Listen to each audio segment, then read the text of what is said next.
Hi there. So, in this presentation, I'm going to try and analyze and convey how Joseph Stalin industrialized Russia. It will explore this through the key economic and ideological motivations behind the reasons for his need to industrialize, as well as the methods he used to achieve this, particularly the 5-year plans and collectivism. First, let's talk about Russia before Stalin.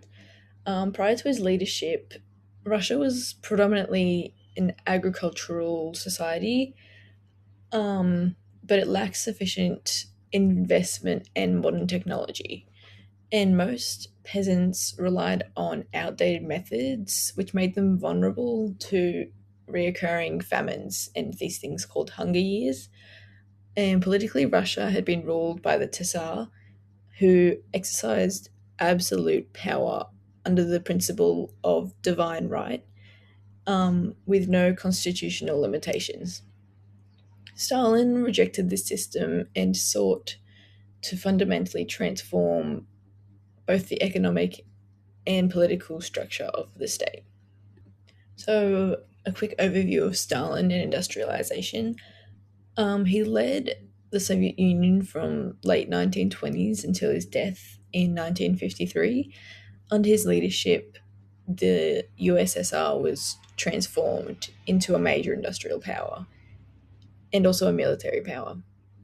He did this through authoritarian control and things like repression, violence, and he rose to power following the Russian Revolution. He used his general secretary to consolidate authority. And by 1929, he had become the undisputed leader. Macaulay best highlights how Stalin's rule evolved. He was a leader in the 1920s. He worked with others, built alliances, and then in about the 1930s, he became a dictator. He began overriding his colleagues and rivals like Leon Trotsky. And in the late 1930s, he gained absolute power and no opposition tolerated.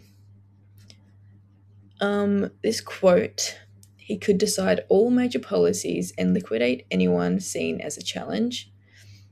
This shows that Stalin saw himself as an agent of authority, transforming society um, into a builder of socialism and then eventually communism. He believed the state mattered more than individuals, and violence was acceptable if it advanced the revolution. His leadership was characterized by strategic intelligence, manipulation, secrecy, and a willingness to use fear as a um, way to maintain control. Stalin's decision to industrialize Russia was driven by several key aims, including rapid industrialization, wanting to establish a social state, increase state military control, strengthening military and agriculture through this collectivization, and also broader transformation. The most significant motivations can sort of be grouped into these economic factors and political/ideological considerations. The first reason, economic. Economically, the Soviet Union kind of lagged significantly behind Western industrial powers. By the mid 1920s, industrial output had only just recovered to pre 1913 levels. There was an urgent need to develop heavy industry, including coal, steel, and iron production. The grain crisis of 1927 to 1928, during which peasants withheld grain, threatened to supply and the state's ability to finance industrial growth. Agriculture was therefore viewed as a crucial source of funding, with the state purchasing grain at low prices and selling it to support industrial development. Without industrialization, the USSR risked remaining economically weak and dependent on more advanced nations, which Stalin didn't want.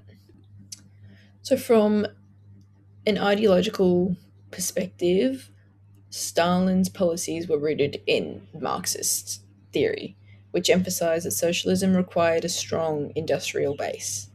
He sought to move away from the new economic policy and establish a fully state controlled socialist economy. Industrialization was therefore seen as essential to a socialist transformation.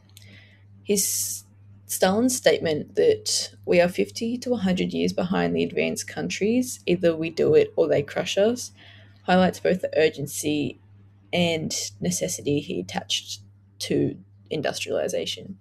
This reflects not only ideological commitment, but also kind of a deep concern for national security.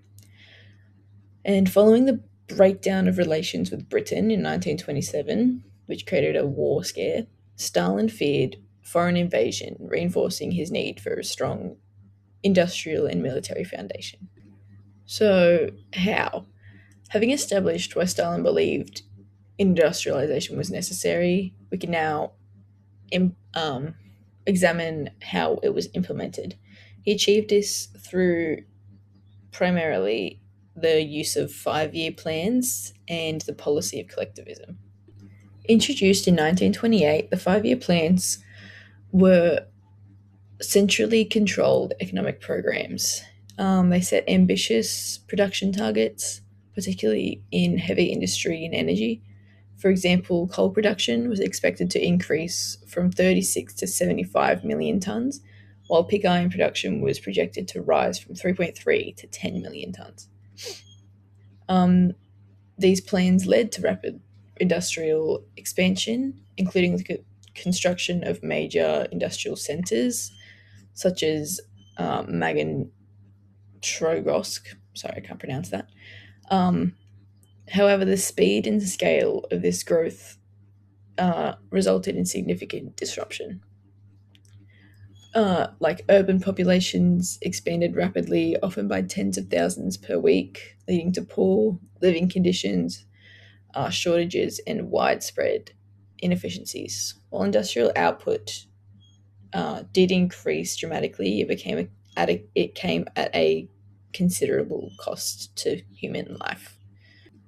So now collectivization, it was introduced in 1929, involved the forced consolidation of individual peasant farms into these collective ones known as kolkhozy, and there were state farms known as sovkhozy. Kolkhozy farms were based on a cooperative principle. The peasants got to elect their own chairman, and then after they had met their production targets, excess produce would be shared amongst the members according to like the number of days worked. By 1940, these plots were producing about 43% of all marketed wool, and 52% of vegetables, and 70% of meat. This policy aimed to increase agricultural efficiency, secure grain supplies, and fund industrialization. Stalin also targeted the kulaks, who he viewed as like wealthy and capitalist orientated peasants who possessed both an ideological and practical threat.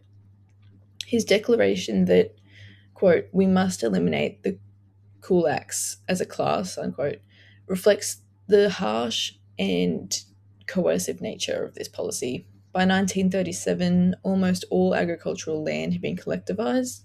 However, this process provoked widespread resistance, including the destruction of livestock, and contributed to devastating famines in which millions died. Although collectivization did help grow finance and industrial growth, it severely damaged agricultural productivity and caused immense human suffering. So, to summarize, I guess, Stalin industrialized Russia to build socialism and protect the USSR from foreign threats, and to transform it from a poor, economically backward society into one that transcends the rest of the westernized country, which he did feel threatened by. He achieved this through the 5 year plans and collectivization, which they both rapidly transformed the country into a major industrial power as he had hoped. However, this success came at a huge human cost, including things like the famine, suffering, and repression. So ultimately, while Stalin achieved his aims, his methods highlight the brutality of his leadership and the sacrifices forced upon the Soviet people. And these are my references.